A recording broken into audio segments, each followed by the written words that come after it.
Salut les gars, voici Thomas, ton Vatera Tunamer remonté. J'ai laissé volontairement la carrosserie enlevée, qu'on puisse voir un peu mieux certains soucis ou certaines choses dues à la construction. T'inquiète pas, ton véhicule est en parfait état de marche. Et par la même occasion, j'ai profité pour mettre de la colle 10 sur les fissures de la carrosserie pour prolonger sa durée de vie. Le Vatera Twinhammer est un crawler, rock racer, etc. qui est prévu pour aller dans l'eau et la boue. Le fait donc que la cage ne se démonte pas plus rapidement, qu'on n'ait pas un accès plus simple, est un mystère pour moi. On le voit très bien quand la carrosserie est démontée, il n'y a absolument aucun accès, et surtout pas au slipper. Donc quand l'eau va rentrer dedans, le slipper va patiner, vous ne pouvez pas sur le terrain le resserrer rapidement.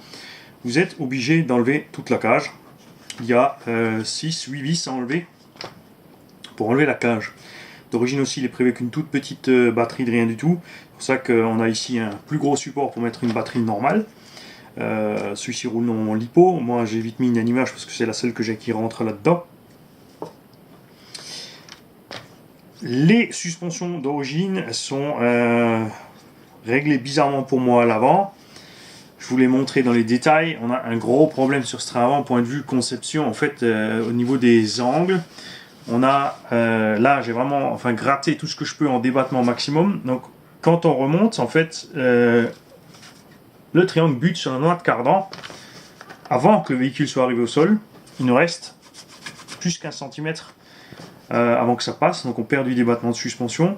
La suspension d'origine est relativement dure à l'avant, ce qui fait qu'en fait, quand on crapahute, tout est fait sur le mouvement de croisement du pont arrière.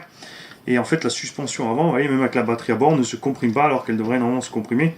En général, vous réglez vos suspensions pour que quand vous tenez le véhicule sur une seule roue, que l'amortisseur se comprime bien. C'est pas le cas ici. C'est peut-être fait tout simplement pour stabiliser le véhicule, étant donné qu'avec l'effet de couple, il va forcément toujours balancer. Ça, c'est une possibilité.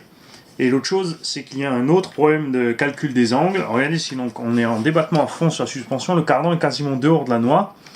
Et quand vous rentrez, eh ben, on rentre toute la distance. C'est assez étrange, puisque sur la plupart des véhicules, la noix de cardan reste, la boule du cardan reste dans l'axe. Et c'est uniquement l'axe de la noix de cardan qui se déplace dans la fente. Et ici, on a tout le cardan qui télescope dans la fente.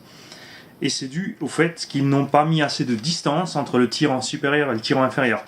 En fait, ce différentiel devrait être monté plus haut pour que le bras de suspension inférieure soit plus loin vers le bas. De cette façon, on aurait le plein débattement et on aurait effacé ce problème en fait de coulissement du cardan, ce qui limite aussi bien sûr le débattement.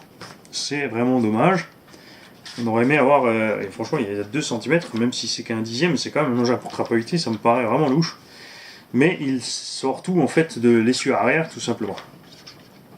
Vatera a fait une direction naze. Bien sûr ça fonctionne, mais c'est le cerveau qui prend tout dans la gueule. Alors on se demande pourquoi le cerveau ici, le petit cerveau en plastique, le sauve-cerveau n'a pas lâché. C'est parce qu'ils sont allés mettre une bague sur le cerveau. C'est un cerveau-pignon métal qui a dessus une bague avec des grandes dents, et le sauve-cerveau, la corne de cerveau a des grosses empreintes. C'est pour ça que c'est pas la corne qui lâche. On aurait pu tout de suite mettre une corne en alu. Ça revient au même. Le cerveau a une bague en bronze avant dedans, et c'est cette bague qui est bouffée à force. Vous voyez le jeu énorme qu'a cette direction.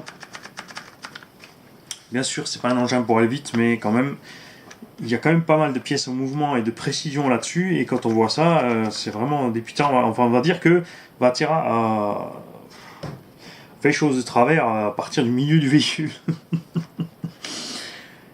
La boîte de vitesse est donc définitivement équipée de tous les pignons. Vous l'avez vu dans la vidéo qui est sortie juste avant normalement.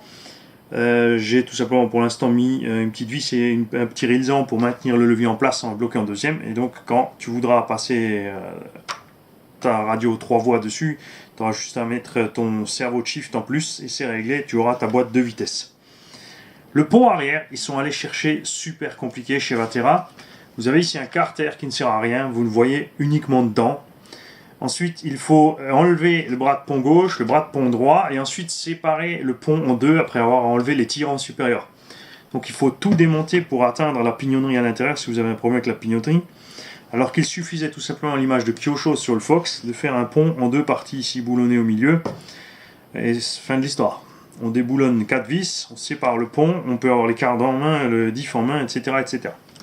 Aussi simple que ça. Là, l'engin attend encore 4 petits hexagones en alu, puisque les hexagones plastiques, quand on les serre, vont aller frotter le roulement, surtout à l'arrière, et ça bloque les roulements. Enfin, il faut vraiment pas serrer trop fort, il faut faire gaffe. C'est dû aussi évidemment au fait qu'il n'y a pas de diff arrière, pas de diff central, donc toute la force est bien sûr les roues forcent à l'arrière. Donc le petit hexagone en plastique, au bout d'un moment, il en a marre, c'est tout à fait normal. Je vais aller essayer cet engin, si tout va bien aujourd'hui, j'aimerais bien. Il faudra peut-être laisser rapidement sans la carrosserie pour pouvoir le renettoyer vite fait avant de le renvoyer à son possesseur quand on aura les hexagones, ou alors si ça met trop de temps pour les hexagones, je te les ferai suivre, c'est pas un problème. Tout est graissé, huilé, tout fonctionne. La petite patte devant pour la suspension, comme tu vois, est parfaitement en place, et même si elle n'est pas super méga bien ajustée, enfin je parle au demi-millimètre, ça se voit absolument pas quand c'est monté. Je te fournirai évidemment les pièces que je n'ai pas remontées, c'est-à-dire la patte d'origine qui est cassée, que tu pourras ainsi reproduire, si tu le désires, pardon, mieux que moi. Et la petite cale qui sert à bloquer la boîte de vitesse au cas où.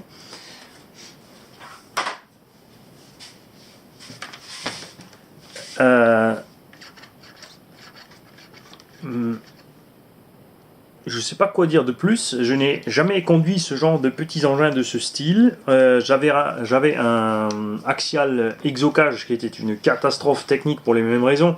Pas de place à l'intérieur, chauffe, accès de la batterie catastrophique et un engin fragile. Celui-ci a l'air quand même beaucoup plus solide.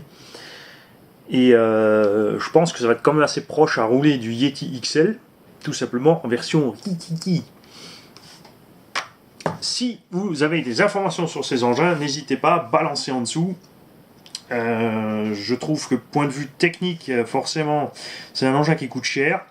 Alors ils ont mis pas mal de choses techniques, mais ils ont fait trop compliqué et trop d'erreurs pour moi sur le train avant. C'est un engin que personnellement je n'achèterai pas. C'est dommage. Peut mieux faire de l'avant, Vatera, et simplifie-toi la vie.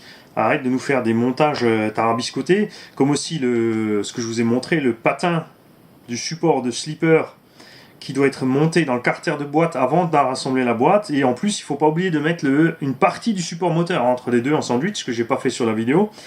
Il y a une partie en alu du support moteur qui doit être montée contre le carter de boîte, et ensuite le cache pour la transmission et le slipper, et la petite vis de derrière, et ensuite on étage toute la boîte dedans et on peut tout assembler. Le problème est forcément, si vous avez un problème à ce niveau-là, il faut systématiquement chaque fois démonter la boîte pour atteindre ce point-là.